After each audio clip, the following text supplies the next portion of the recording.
Welcome to Cheating and the Pain and Passion of Longing. Today I'm talking to a man that I'm going to call Clarke, who is married and had multiple affairs with married women in his affluent suburban community. Hey, Clarke, thanks for coming in. Oh, anytime. Glad to be here. Okay, I want to give everyone a sense of what you look like. How would you describe yourself physically?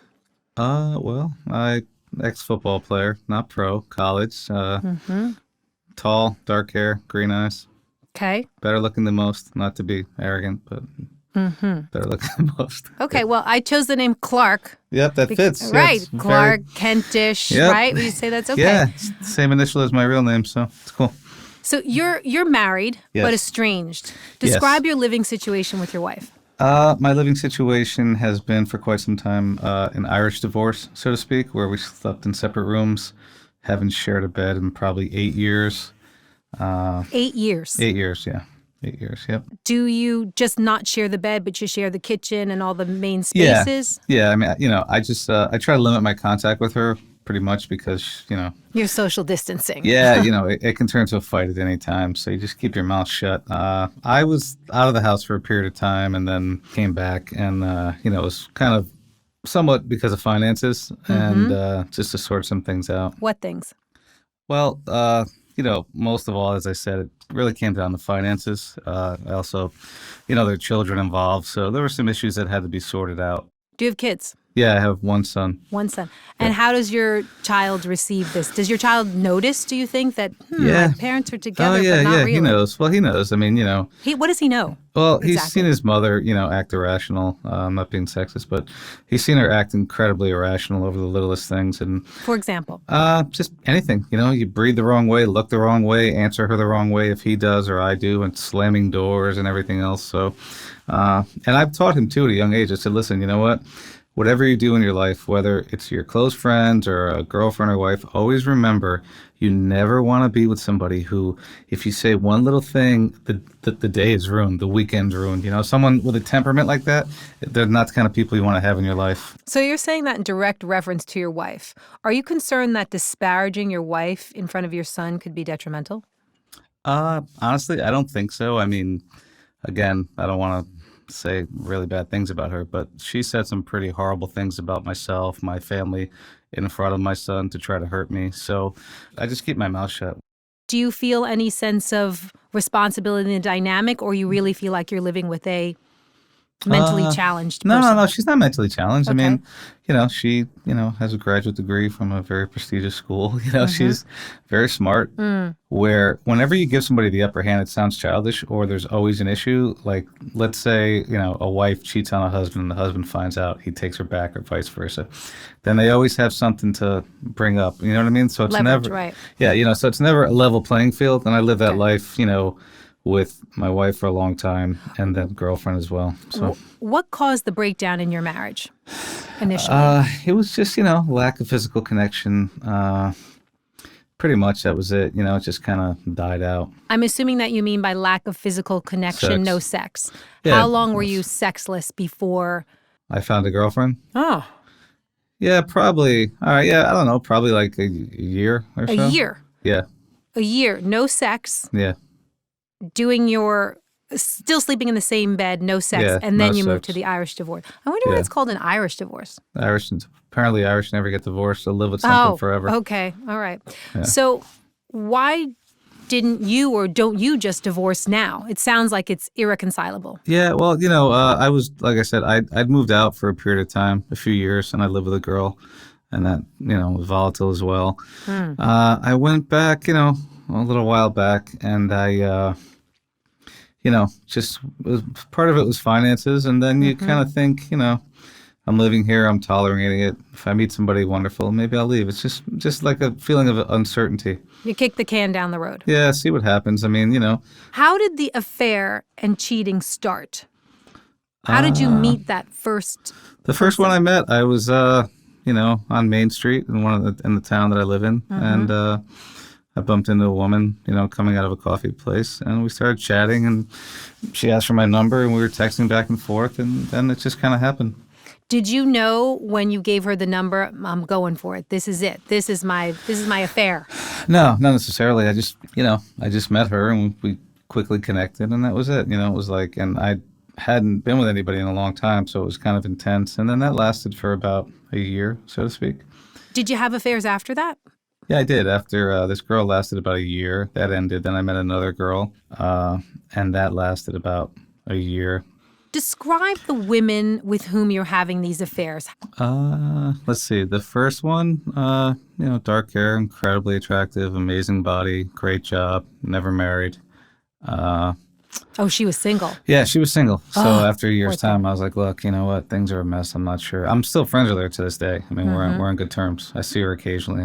I would do anything for her. And that's how I am with almost all my exes, the girls I've had affairs with, except one. But Almost all. How many Yeah. are we talking here? let me say one, two. Like there's been quite a few, but I mean, I generally, Fewer than 10? yeah, Okay. fewer than 10. More yeah. than 5? Yeah, definitely. I think maybe 7. I have to count. 7, but 8. somewhere around there. Okay. Yeah. How would you describe their emotional constitution? I would say, they seem pretty together on the outside, but I wouldn't say weak, but I would say it's shaky. At times it can be shaky. What about their level of accomplishment? They're not working women. They all have MBAs, most of them, and they don't work. So, I mean, definitely college educated, top tier schools. Some have MBAs, and most of them, they raise their kids in their home. And, Right, so they're intelligent, educated women. yes, very, very much so. What's the typical length of the affair that It you're depends. having? I mean, one was, like over a few years. I mean, Years? Years going. I mean, it's not, look, anybody can, I mean, going out, here's the way I look at it, right? Going out and having a one night stand with somebody, you might as well buy a gun, put one bullet in it, and put the chamber in your mouth, because that's the equivalent. I mean, you just don't know. But why do you say it's like putting a gun to your head? Or someone that picks someone up in a bar, sleeps with them, and they're on a business trip and they never see them again? I Why don't is know. that It's like just putting risky. a gun to I mean, your it's head? just, I don't know. It's just risky. You just don't know the Health-wise? person. Yeah, health-wise. You don't know you Okay. can get a disease. You don't know how crazy they are. For me, it sounds crazy. It's kind of a vetting process. You meet somebody, you get to know them, you develop a relationship. It's not just the physical connection. It's the emotional connection. Now, at this point in my life, I mean, anybody can go online or whatever and sleep with a different girl every day if you wanted to, but it's boring. There's no, you actually feel worse, believe it or not. Like when I was younger, I used to have that life. How old? Well, how oldish are you, if you don't want to say? Like 40s. Okay. Yeah. So when you were younger, you were saying? Yeah, when I was younger, I was in college and stuff, and these people do a lot of crazy things. For me, I think as you get a little bit older, if you're out there sleeping with all these different people with no connection, I mean, you want to talk about putting a gun in your mouth. I mean, it's it's unfulfilling. It's like it actually makes you feel worse. I know guys. Makes you feel worse? How?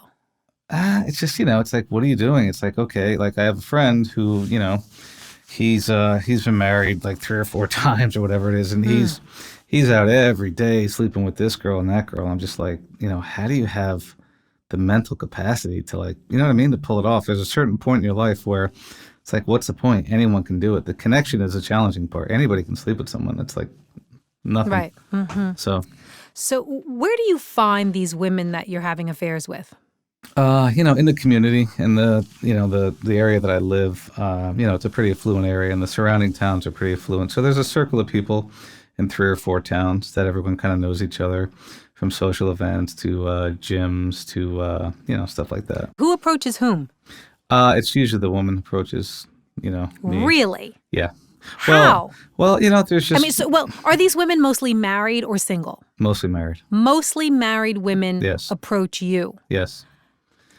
Draw that picture for me. I'm at a Okay. party, I'm married, I'm with my husband, presumably. I've Yeah. got my ring on. Yes. And, Then what happens?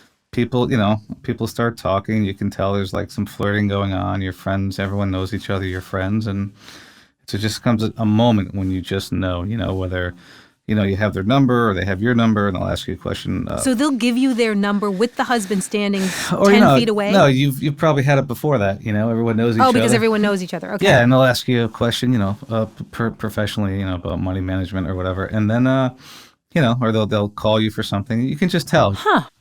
Really? Yeah, there comes a point in time where they'll make overtures where it's they kind of put it out there, and they'll see if you'll take the bait.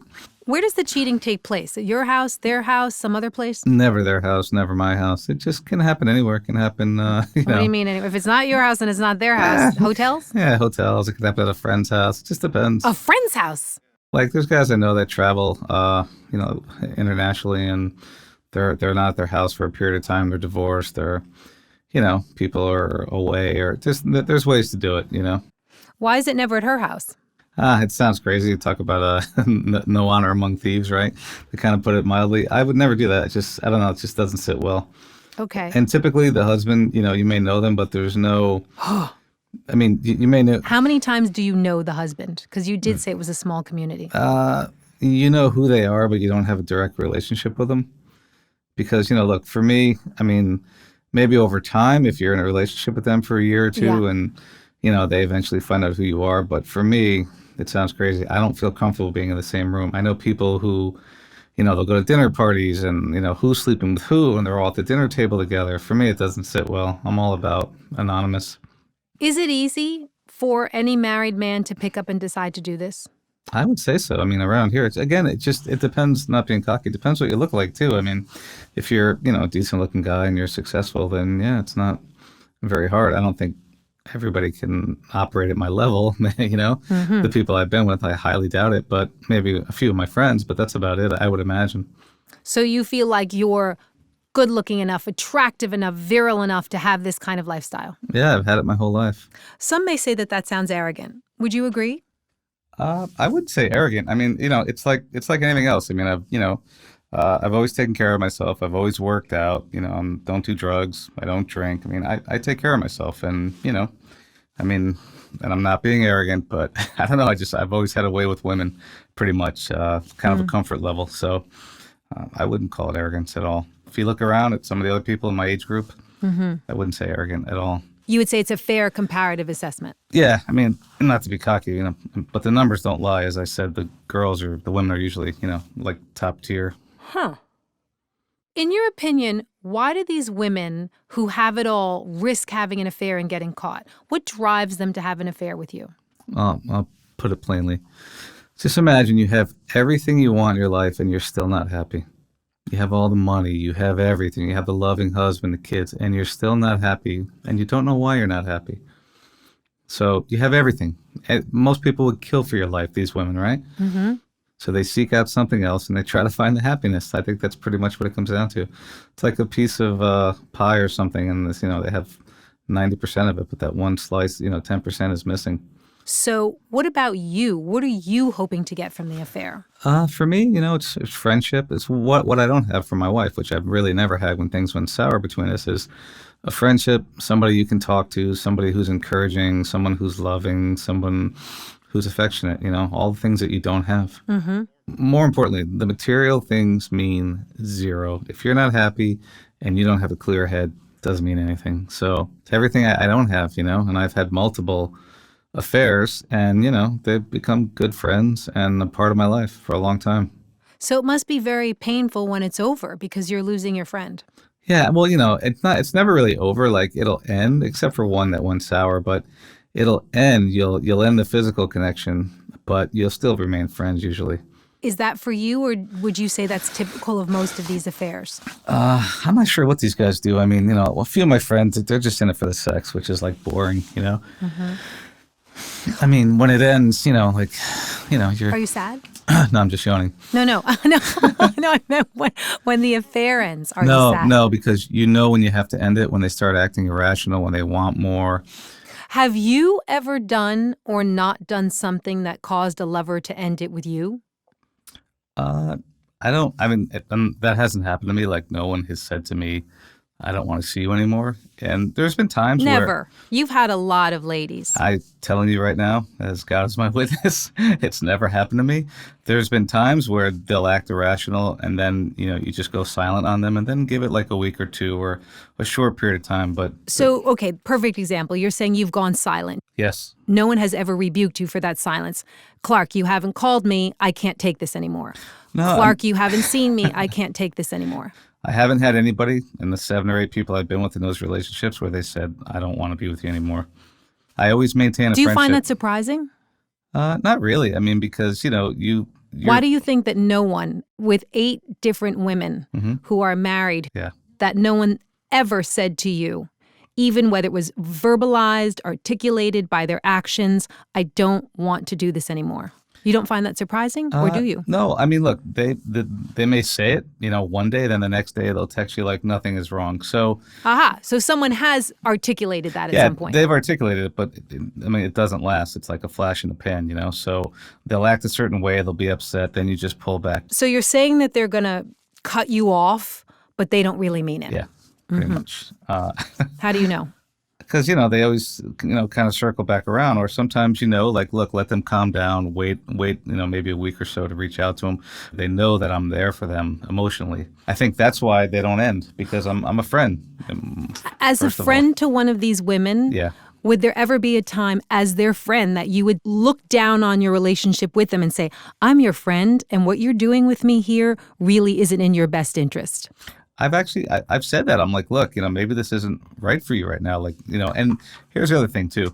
If you're with someone physically, you can kind of gauge when they're going to flip on you. So, for example, when things are good or things are bad, or if you're with them, you're with them physically, you have that level of intimacy, and then they start acting irrational time and time again after that, then I would say to them, look, why don't we not do this? Like, we don't need to do this. I'm your friend.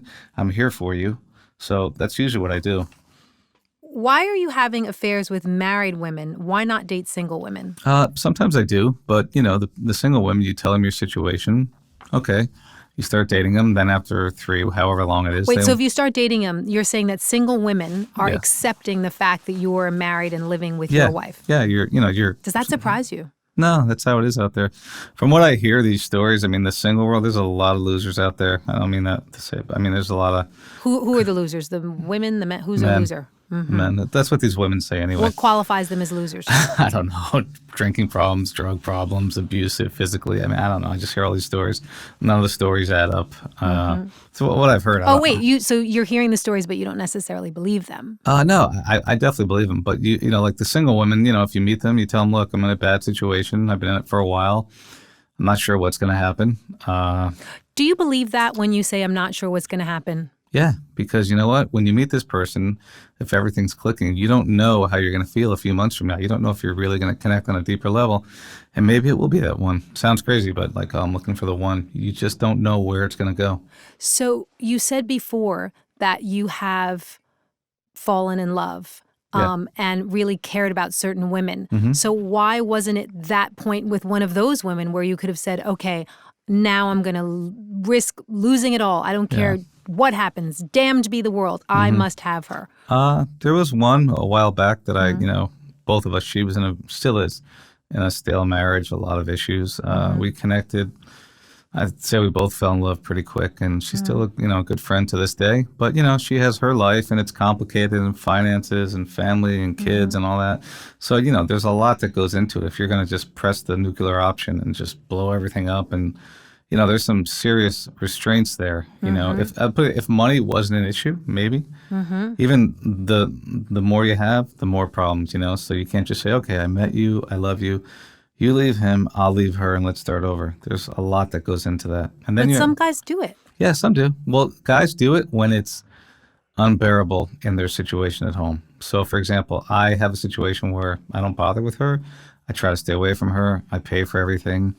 When she acts up on me, screaming, yelling, I just keep my mouth shut. Because I know, you just can't argue. There's no emotion there. So, I just do whatever. Let her say what she wants. Would you consider yourself to be abused? I guess. I don't know. There's different forms of abuse, narcissistic abuse and personality disorder, borderline personality disorder. I've done a lot of research on that. You have, because at some point maybe you considered yourself to be an abuse victim. Yeah, which definitely. is unusual. Really? Yeah. Oh, yeah. Well, let me tell you, a lot of these guys, and you can't say it because of the way society is, and perceives men. I think that the Me Too movement is incredible. I'm glad all these assholes went down, but at the end of the day, the way society is and the culture, it's like no matter what, the woman's right. No matter what, whatever you do, you have to keep your mouth shut. No matter what happens to you, you get hit. You have to keep your mouth shut. Can you see that some people would be at home screaming in their kitchens in their cars saying, how can he say that? Women aren't paid the same amount. Women don't have the same opportunities. It's such a patriarchal society. How would you respond to those people? Well, I would say particularly in the area that I live, everyone's pretty affluent. So these women, and And again, I liken it to a Ferrari that's in the garage that, or stuck in traffic. They're all have high degrees, including my wife, not stimulated, bored, and looking for someone to blame for the problems in their lives. That's what I've experienced. Let's talk specifically about an experience you've had while married, while living in your Irish divorce, with two different women who are also married. So let's call these women Jane and Sue.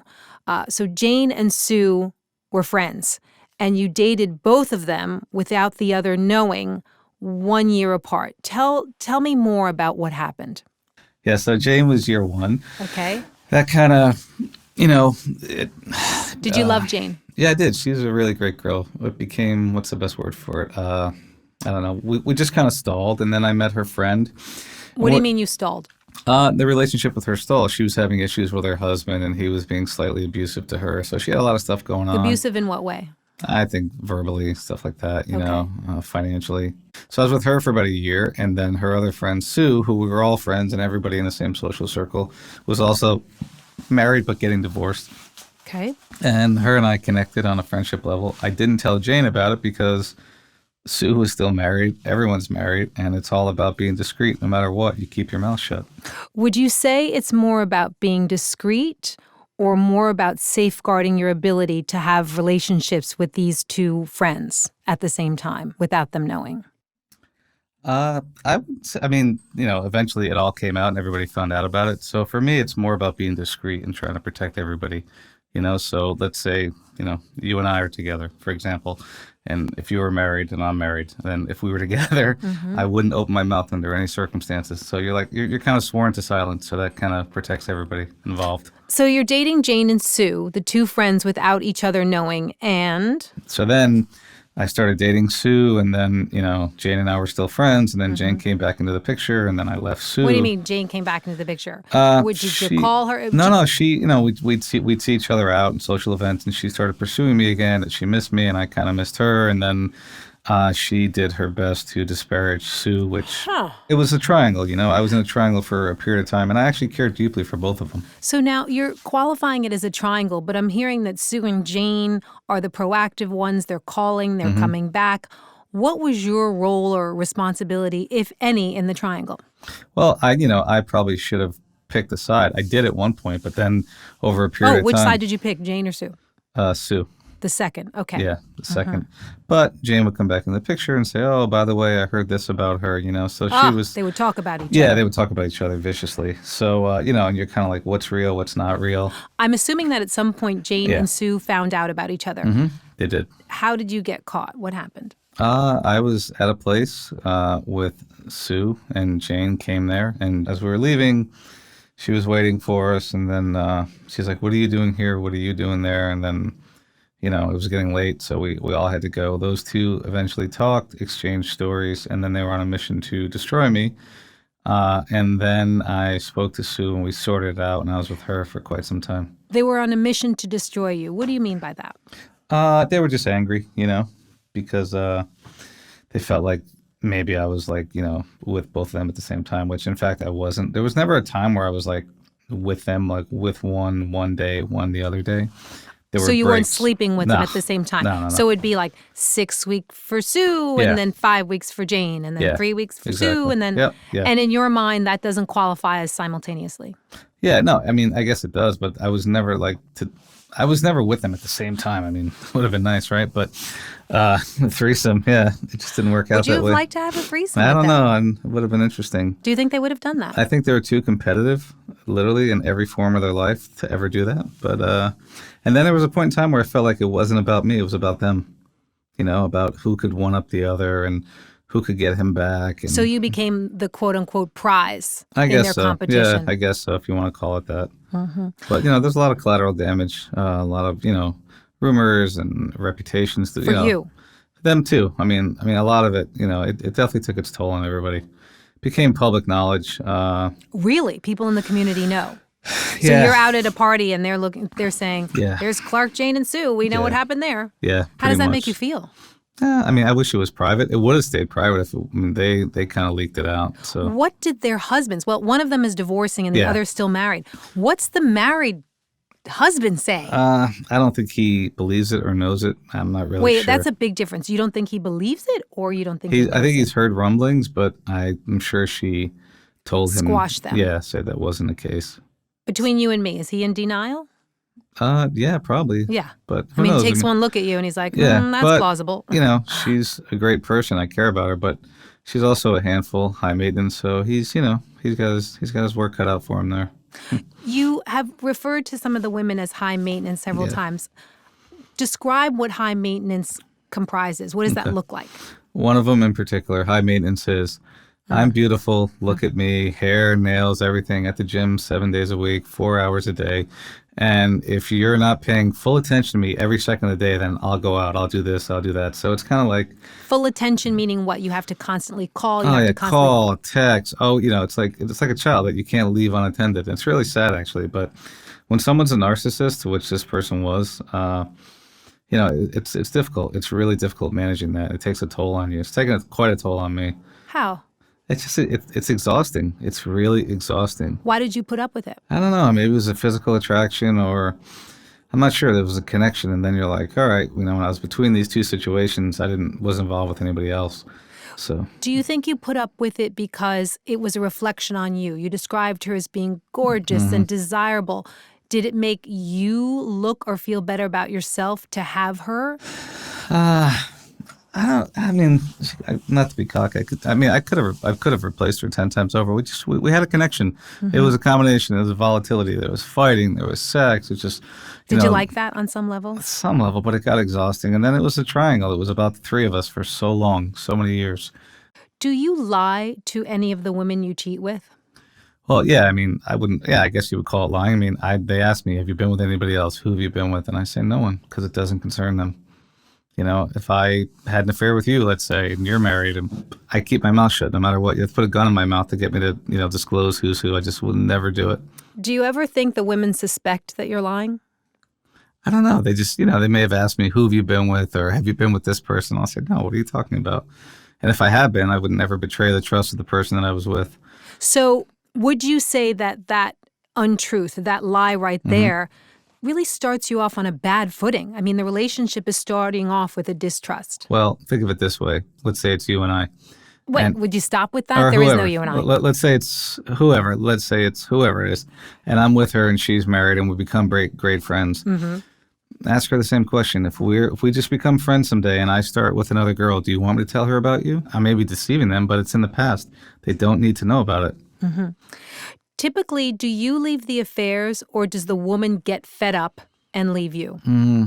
There's peaks and valleys, like sometimes I'll leave, sometimes they'll leave, sometimes they'll usually text you all this garbage like this and that. What kind of garbage? Just how they're disappointed and they take all the problems of their personal life out on you because now you're the new dumping ground. You're responsible for them financially sometimes and you're responsible for them emotionally and everything in their life. So you become like a second husband. Do you give these women money? I have in the past, yeah. I've helped them out, yeah. Significant amounts or just a pair of shoes so. here? No, it's real money. Like real money. More than $100,000? Yeah, over the time, yeah, I'd say so. What are you spending this money on? It depends. It depends what's going on in their personal life. Is it a cash payment like, hey, no, like, Betty, there's here's no. $10,000? No, never. No, if they're in some type of difficulty in their life and you can help them, you'll help them, but it's always dinners and lunches and trips and stuff like that. So, why do you break it off, the affair? Well, sometimes, it just gets to a point where it's just not manageable and it just becomes, fighting. There's no physical connection. It's just aggravation. And when it gets to the point where they constantly have a problem with you, it's like, you know what? I already have one wife, Have you ever thought that, I could marry or be with one of these women long-term or forever? Yeah, a couple of them. Really? Yeah, definitely. So why didn't you do it? It's just that the timing wasn't right. They're tied up. They have kids. There's private schools. There's a lot that goes into it. Right. You keep going back to this theme of finance and practicality. Yeah, because that's what it is. At the end of the day, the real world is, everybody has their stuff, so to speak. Imperatives. Yeah. How does the affair or the affairs make you feel about yourself? It makes you feel good, because you don't have anything at home, so it's a nice connection. Do you ever feel worn out by having to keep up the deception and the charade? No, not really. I mean, the one that I had was a little trying, but not really. I mean, I always try to be supportive, but sometimes, when it becomes really high maintenance and there's a problem and they're taking all their problems out on you, you take it for so long and then you're like, well, why am I doing this? So, Do you ever feel used? no, not at all. Do you ever feel like a user? No. I'll tell you something funny because my wife and I, we had a connection and, we slept in separate rooms. And I used to always joke around and think to myself, like, my wife and I have nothing, but yet I can please all these women, like off the charts. All these women are like, you're this, you're that. And then even in my own house, Please them sexual and yeah, emotionally? Yeah, Okay. exactly. And then my own wife, I can't, so it's. Now, how does that make you feel? All these women, I know, you right? can make them happy, and the one that's down the hall, Yeah. you can't. How do you feel about that? I used to analyze it. It's just a lost cause. Sometimes it's all about connection and chemistry. No, I didn't ask you what it is. I said, Yeah. how does it make you feel? It has to make me feel. It used to bother me. It doesn't bother me anymore at all. Why did it bother you? Well, because I was like, for a very short time. Did you question yourself? For a very short time. Very short time. What were you questioning? Were you questioning your virility? No, not at all. No, Were it's just between her and I. It's just chemistry, and when you're with somebody, and as soon as they go to a sour place, and that type of personality, and I've had it with one of the affairs, it's hard to recover from that. Where you're always the bad guy. You always did something wrong, and what's wrong now? So no, I don't blame myself at all. What is your role in the demise of your marriage and in the complications in your affairs? I think I didn't deliver. It's my fault because What didn't you deliver? I didn't deliver the happy life that she wanted. I didn't deliver the intimacy. I didn't all the things that she says that I do wrong. Let's delineate what those are. The intimacy, what else? Okay, so the intimacy. I mean, finances are no problem. She's very comfortable. Okay. It's just, I feel like just sometimes you just get picked on, and then you just No, kinda, we're talking from your point of view. If you from- had to acknowledge, do you feel like you didn't deliver understanding, you weren't there on birthdays, you weren't present in the evening? Be as specific as you can be. I guess I was there, but I wasn't there when things kind of Where went were you? sour. I was there physically, but my mind wasn't there. Where was your mind? Anywhere but there. Was it on work? Was it Yeah, on it other was women? work. Yeah, work, other women, whatever. It was not there, So, in fairness to her, she's a beautiful woman, very accomplished. We were together. In the beginning, it was great. And, now it's, like I said, it's an Irish divorce, separate What rooms. pulled you out? What took you out and got you physically present but emotionally absent? It was a lack of sex, to be honest with you. There was no intimacy at all. It was just constant criticism. So after a while, it just got old. And then, you're out there and you have these friends and these women are in the same situation you are, pretty close, and they provide that level of intimacy that you're not getting at What home. about in the affairs? In the affairs, what could you do or what did you do to not fulfill the needs of the woman with whom you're having the affair? I would say, not to be cocky, but I think emotionally, physically, everything is great. But emotionally, when they're going through all these ups and downs, you try to be there for them the best you can. But, so you're like their second husband, so to Could speak. you give me an example? Maybe you have an example of when Okay. one of the mistresses said, "You're not here for me," and maybe you disagreed. Okay, I'll give you a great example. Okay. So during the day, they would always want to get together because that's their free time. Right. And I'm working and I'm running a business. Right. I'm in finance. And when they're free, it's like you just have to turn it on, and everything else in your life has to drop because they're available. And if you let them down, again, high maintenance, then they get very upset. So I would say I was there for the most part, but there were times where, look, you have to work, you're managing people's money and things like that. And, I guess I wasn't there for them in those cases. What have you learned about yourself through your experiences with affairs? I think I've become more of a realist. They say, oh, there's a fairy tale, you'll fall in love. It's real life, and everybody has their problems. And I think for myself, what I've learned most is not to be so hard on myself, for sure. Hard on yourself how? How have you been hard on yourself? By feeling like I'm not there for them, or maybe I let them down, or, I'm not doing this, I'm not doing that. I think I do a lot for everyone, family, mistresses, everything. Do you ever feel like you're the one that's getting the short end of the stick? I would say, there's some days I'm angry, some days I'm What weak. are you angry about?